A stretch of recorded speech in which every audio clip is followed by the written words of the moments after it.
Now, we missed him last week, so it's time to say a very good morning and a warm welcome back to Richard Tice. Richard, how the devil are you? Fantastic, great to be back, and it's nice to see the sun shining. Isn't it? Yeah. I think September's going to be quite a good month when you look back on it and go, actually, it was better than August.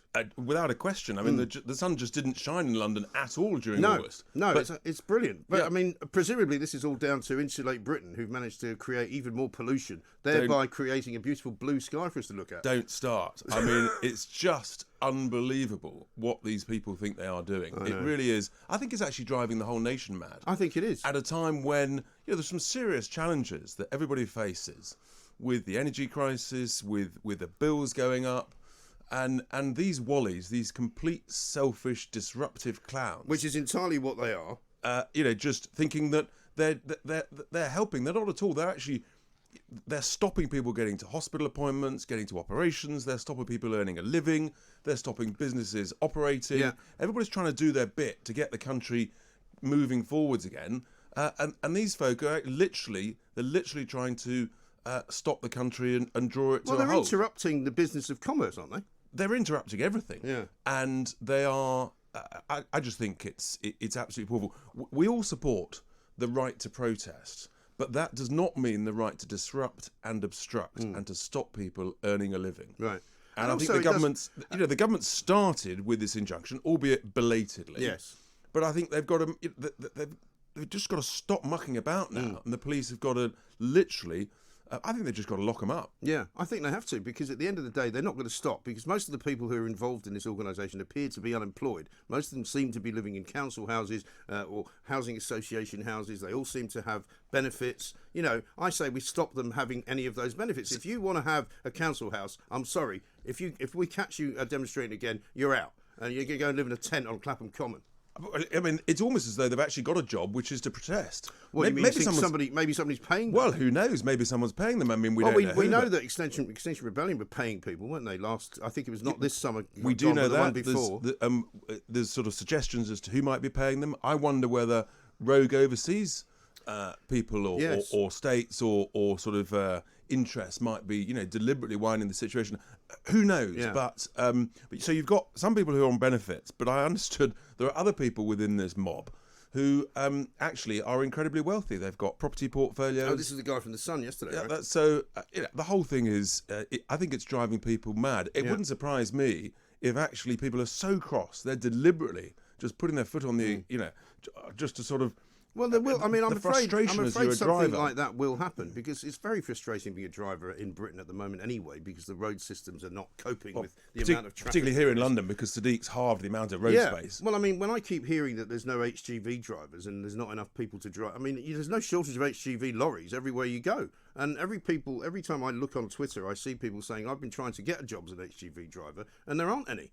So you wonder whether so much of what we're hearing is nonsense. I mean, I was told this morning, for example, that the story that popped out yesterday that BP had closed 5 forecourts because of the lack of petrol. Apparently that's over a 3-month period, and it's an old story that came out last week. And so it's not actually current. So people are panicking for no reason.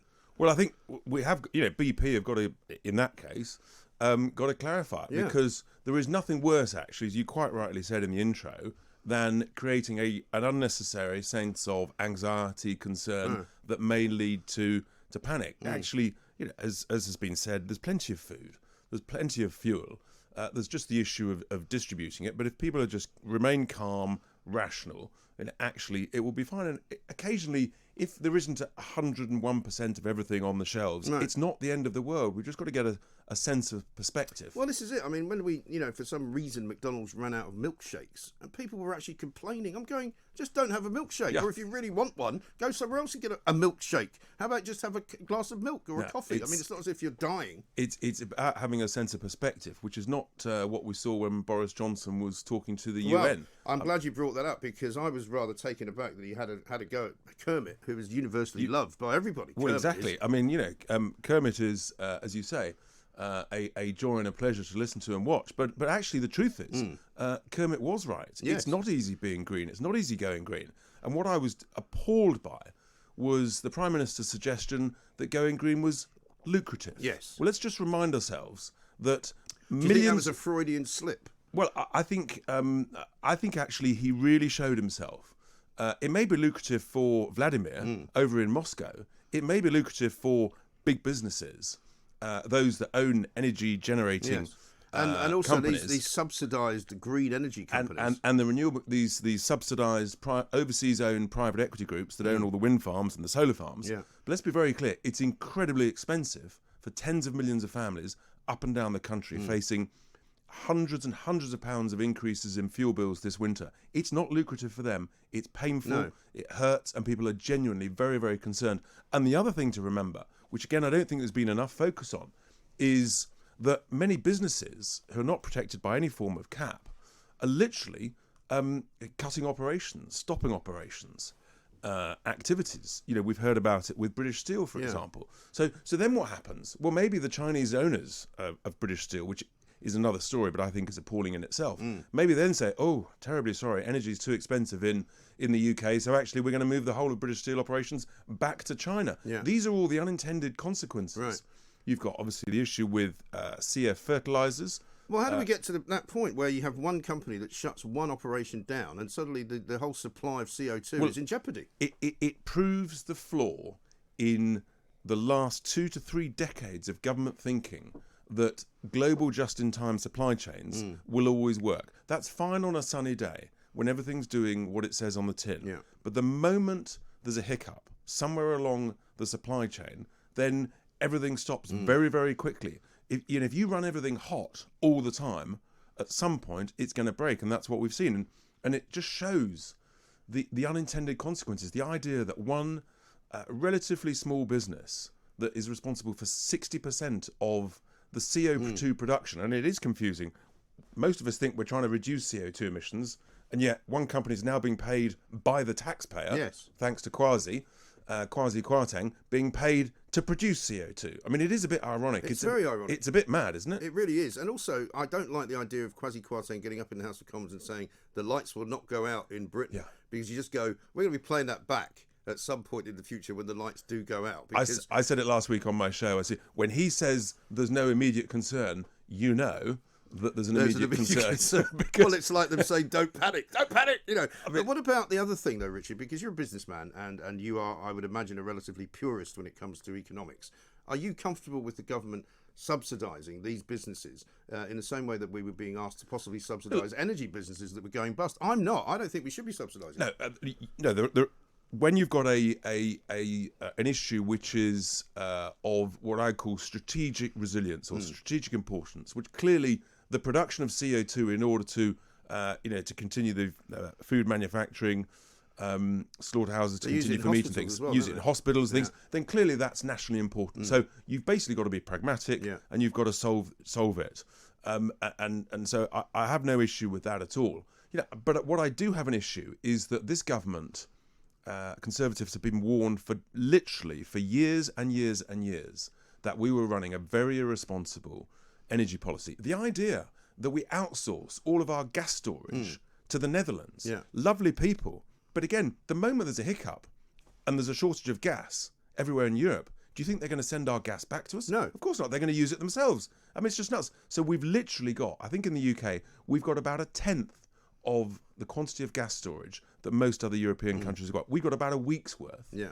Most people have got months and months worth. I mean, it's just it's so irresponsible. It's such short-termist thinking. And I was very struck by the headline in one of the newspapers that we face a winter of incompetence. Yes. And I think that says it all, actually, about this government. Because we've been talking for many weeks, even before this latest energy crisis hit, that the prices of energy are now becoming unsustainable. People can't pay them. People are going, and I speak as somebody who is fortunate enough to be able to pay it. But my bill is going to go from something like $600 a year to about $1,000.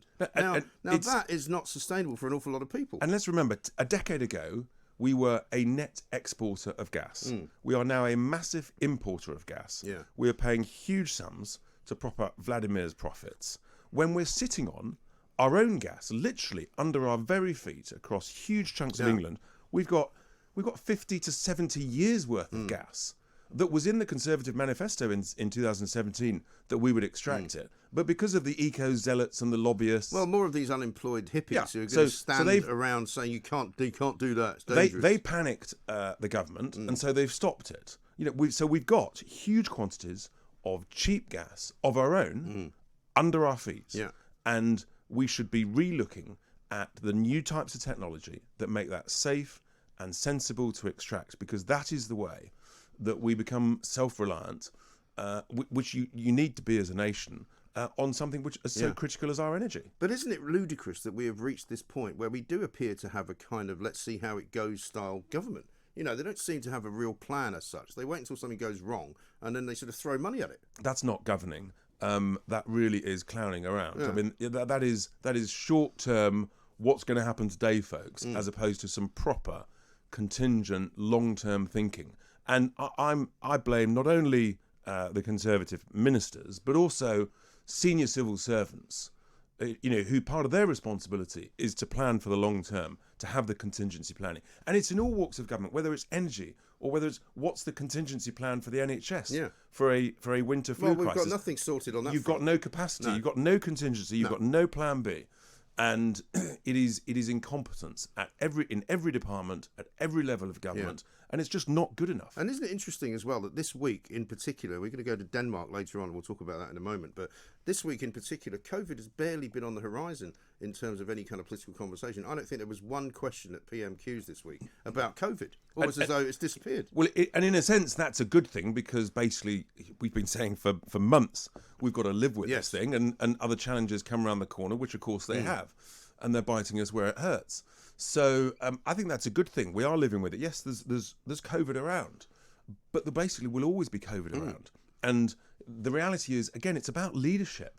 We need our leaders to say, if you've got double jabbed, that's great. Yeah. That'll reduce the risk of severity of if you catch it, reduce the risk of hospitalisation or death.